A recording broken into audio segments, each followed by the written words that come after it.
Welcome, everyone. Week 3 of SDAHO's legislative podcast update. Let's start with you, Tim. As you predicted, we've got a lot of bills that we're seeing already. As of now, we are just shy of 500 total pieces of legislation that have been filed. What can you share about week 3? It is a little tense. There's certainly division lines amongst Republicans on some of these issues, and you're seeing it, especially on some of the vote counts that are coming out. It's going to be, like I say, bumpy until we get to the end. I think the scariest part is we're at 500 bills basically, and every legislator can still drop up to 3 bills. So take that times 105 legislators. They're not going to do that, but the point of that is, I think our prediction of 600 plus to 650, I don't think is out of the realm of possibility. You know, the funding fight is going to be coming at the end of all of this. And so right now it's kind of really focused on policy.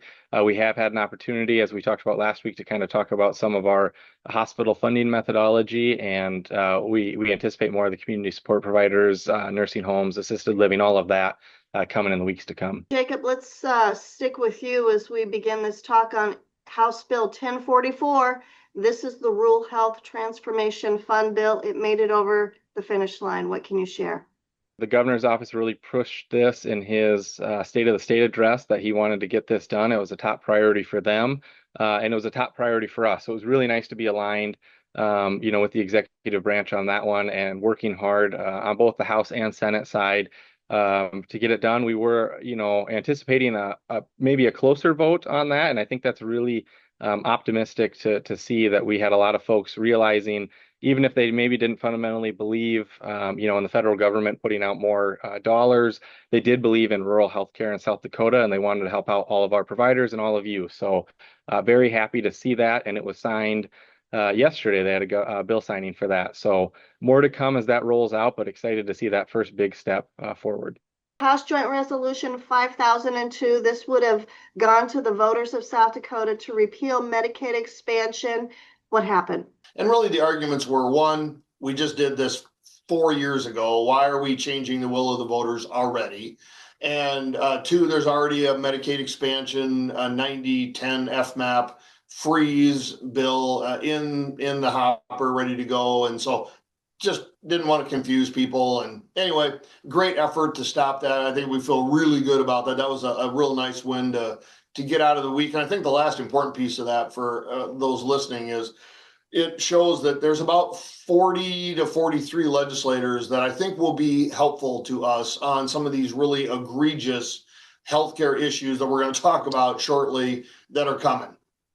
House Bill 1244, this is the Rural Recruitment Assistance Program. You are hearing that there might be some legislation coming regarding this. What do you want to share with our members? This is that program that's really a great partnership between the public sector and the private sector and the community as a whole, that person goes and works in, that provider goes and works in. So it's worked so well for many years. And there's, over the last couple of years, been a trend of some of these legislators who are not healthcare friendly to want to repeal that program. And I haven't seen a bill drop yet. I heard from some reliable sources that one is likely coming. We will need you all to put together your stories about success of bringing providers into your communities. And then we're going to need to reach out to legislators at a time yet to be determined, but we will be reaching out. Jacob, what are you looking at, and what do you think members need to keep their eye on? I do think we're going to see a lot of defense on our end of things. Some of the things that we predicted beforehand, medical conscience, COVID vaccines, mRNA vaccines, another blood bill. So that's kind of an example of things that are coming. Tim, I'm going to throw it over to you, though, because there was one that came right at the end of the week looking at hospitals' property tax exemption status. And that's one I think that's going to end up being a big fight for us. It will repeal the property tax exemption for all healthcare facilities, not just hospitals.